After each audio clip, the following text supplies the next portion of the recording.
This is an NBC News special report. Here's Hallie Jackson.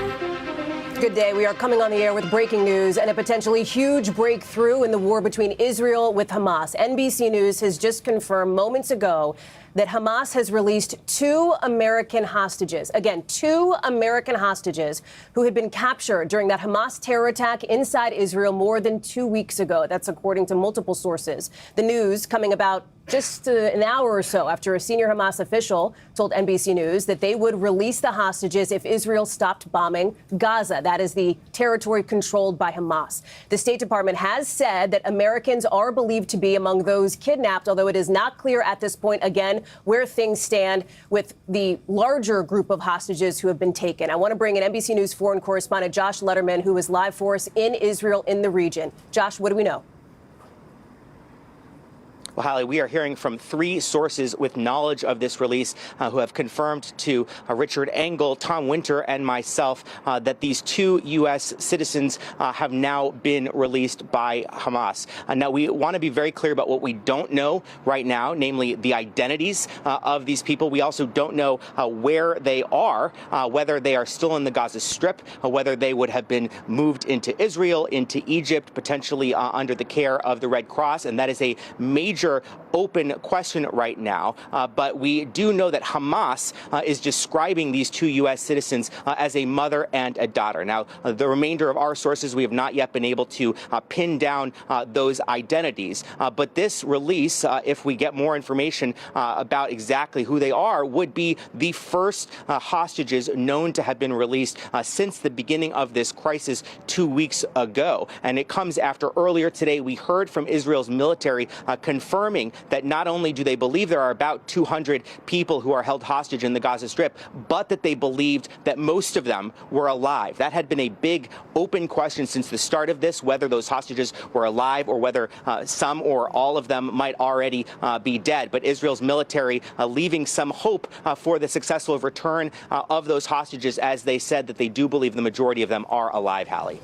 Josh, do we know anything at this point about the potential of family notification now to the loved ones of these people who we believe have been released? Well, that would certainly be the first step that the U.S. government would want to make before it would say anything publicly. At this hour, we are awaiting a State Department briefing that was scheduled to take place right around now.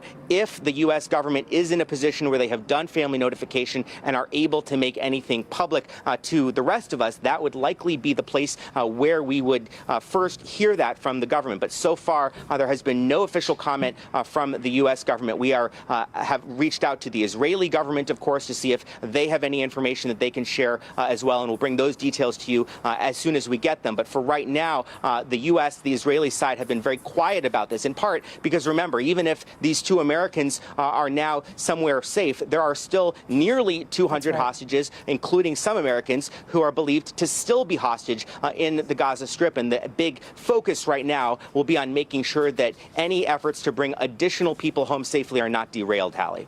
Josh, thank you. I'm going to ask you to stand by for us. I want to bring in our Raf Sanchez, who's been reporting from Israel since the start of this war. And Raf, since nearly the minute after that Hamas terror attack about 2 weeks ago that began this war, there had been an intense diplomatic scramble to try to get some of these hostages released. Talk to us about where those discussions stand and specifically the role of the Qataris here. Yeah, well, Hallie, the Hamas's so-called military wing says this deal to apparently release 2 American citizens came about after Qatari mediation. We know the Qataris have been involved from a very early hour in this. They provide a lot of the money, a lot of the humanitarian funding that has kept Gaza going over the last couple of years. They have direct lines of contact with senior Hamas officials far beyond what many other governments have, and they are the people who the Americans, who the Europeans, who the Israelis often turn to when they have messages that they need to deliver to Hamas and when they have answers that they need to hear back. Now, this claim that 2 Americans were released was made by the spokesman of the so-called military wing of Hamas. He has been the source of what little we know about the hostages being held in Gaza. He goes by the name Abu Obaida. That is not his real name. He tends to appear either masked in video videos or he releases voice statements. And this was a highly choreographed production, Hallie. At about 7:30 local time here, the sun had gone down, Shabbat had begun in Israel. Hamas put out a statement saying that they were about to reveal important news. And just about 7 minutes later, simultaneously in both English and Arabic, they said that they were releasing this American mother, this American daughter, for what they say are humanitarian reasons. And they framed this, Hallie, as a rebuke of the statements that President Biden made when he was in Israel earlier in the week, condemning Hamas as a terrorist organization. They claim that they are doing this to send a message to the American people that President Biden's claims were not true. Hallie. The president, of course, reiterating that condemnation of Hamas in that rare primetime Oval Office address to the nation just last night. Raf, thank you. I want to bring in our chief foreign correspondent, Richard Engel, who has been covering this on the ground in Israel. Richard, you are among the tip of the spears for the reporting effort here. Tell us more about what we're learning and where this is headed. So NBC News can confirm that 2 Americans have been released by Hamas. That follows this statement from Hamas saying that it was releasing or did release an American mother and daughter for humanitarian reasons. We can confirm from 3 independent sources from multiple reporters at NBC News that these 2 Americans are free. It is a major development, and I was also told by a senior negotiator directly involved in this process that, quote, hopefully this is just the start. Yeah. Well, that's the question here, Richard, is does this perhaps indicate that this could be the beginning of the dam breaking and the potential for the release of more hostages in the days to come? That is the goal. That is what the negotiators are working on, that this would be the start. That was what I was told directly. This is just the start, hopefully. And it also follows an important statement by the Israeli military earlier today. The Israeli military said, and the Israeli military has been extremely closed-lipped about this for obvious reasons, that there are 200 hostages, about 200 hostages. There are still an unknown number of missing people being held in Gaza, and that most of them are alive. The Israeli military also said that 20 of those hostages are under 18, and that 10 to 20 are over 60. So if you look at the sequence of events here, it does indicate that there is movement on this issue. You have the Israelis giving an extraordinary level of detail, so it seems that they must have been given proof of life in order to come out and say that they believe that most of the hostages are still alive and to give a breakdown of their ages. Then you have this choreographed release by Hamas saying that it has done it, and then just in the last few minutes, 3 independent sources confirming to NBC News that 2 Americans have been released. What does this mean, Richard, for the potential for any further movement as it relates to a ground attack by Israel into Gaza? Because as you reported earlier in the week, one of the conditions that Hamas had put on any release, potentially of hostages, even before this, was essentially a ceasefire. So we've been following this directly quite closely for the last several days. And yes, I spoke with a senior Hamas official a few days ago, and he made this offer on our air, saying that Hamas is willing to release all civilians, including Israelis, is willing to release all foreigners held by Hamas. That would include dual nationals, if the airstrikes are stopped. Now, this release today seems to have happened while under fire. The airstrikes have not stopped. So I do not know if Hamas has changed position. Perhaps that is why only 2 people have been released for, quote, humanitarian reasons. These negotiations are being held in secret, but it does seem very clearly now, with 3 sources telling NBC News that these 2 Americans have been freed, that there is movement in a clearly positive direction for the families of these hostages and potentially for the course of this war. There are still many thousands, tens of thousands of Israeli troops positioned around Gaza, poised for an invasion. I do not know if this slows down that invasion, but if there is progress being made, it is something that negotiators will want to and do want to pursue. Because as I said, this this Arab negotiator who's directly involved in these talks told me, hopefully, this is just the start. Do you have any understanding yet, Richard, or do we have any sense yet of how Hamas is looking at the foreign nationals that are believed to have been kidnapped and abducted out of Israel versus Israeli citizens, and whether there might be any sort of weight given to either one of those categories here in the release of hostages moving forward?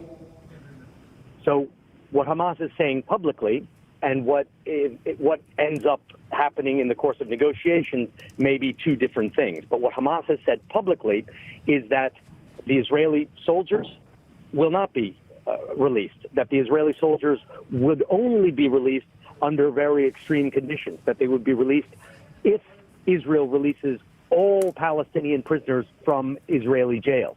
But they said that Israeli civilians, and foreigners, that is, Israelis with foreign passports, that they could be released immediately when the time is right. That is what they have said in the past. And now, under fire, Hamas says for humanitarian reasons, it has released these two Americans, as confirmed by three sources. Richard Engel, thank you so much. I'm going to ask you to stand by for just a moment because I want to bring in now Martin Fletcher, who is an author, of course, a former NBC News correspondent and our former Tel Aviv bureau chief. Martin, we are so glad to have you here. You have shared publicly now over the course of the last 24 hours that two members of your wife's family have been among those taken hostage. Here we are now, reporting here, as confirmed by NBC News based on multiple sources, that two Americans have been released, according to Hamas, a mother and daughter. Can you give us any insight into anything you may have heard, any kind of potential sense of hope among your family?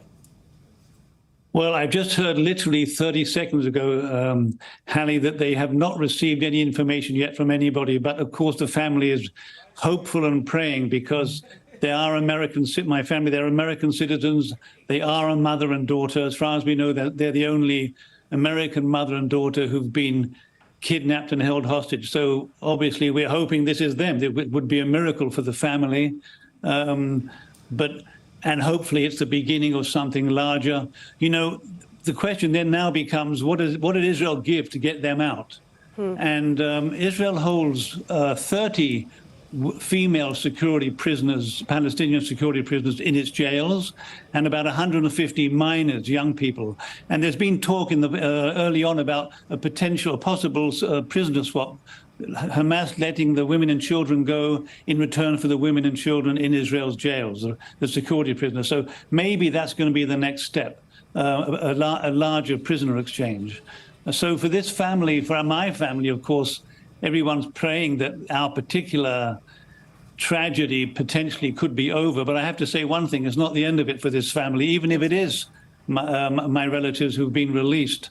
My cousin, who's been giving me the information, was at a funeral this morning for another cousin who was killed. And his wife, another member of my family, which I didn't even know about, is also held hostage in Gaza. So there's 2 out, 1 to go for our family if this is the case. So this is a tragedy with just one family out of many, many praying and hoping. It speaks to the nightmare that so many families, Martin, are living at this moment after their loved ones had been taken by Hamas in that terror attack now nearly 2 weeks ago. Martin, can you help us understand? I know you only recently found out, I think it was just within the last day, that these family members had indeed been abducted. Do you know how it happened? Do you know the conditions under which they were taken? Yeah, they were on kibbutz Nahal Oz, right in the south of Gaza. It's one of those kibbutzim where there was no help from the army or the police for many hours. And as this is a young couple, a mother and daughter rather, visiting from Evanston, Illinois. They're Americans. They were visiting their grandmother on the kibbutz. It was her 85th birthday, and the attack suddenly happened, and people were killed and running and racing. And the last that my two family members were seen was hands tied and being dragged away towards Gaza by the terrorists. So that's the last anybody heard of them. And now there's this news that maybe they're the mother and daughter who have been released. I mean, what a miracle for one family, and many more families waiting for similar miracles. I don't want to emphasize how happy we are before it happens, because I know so many other people are still suffering bitterly.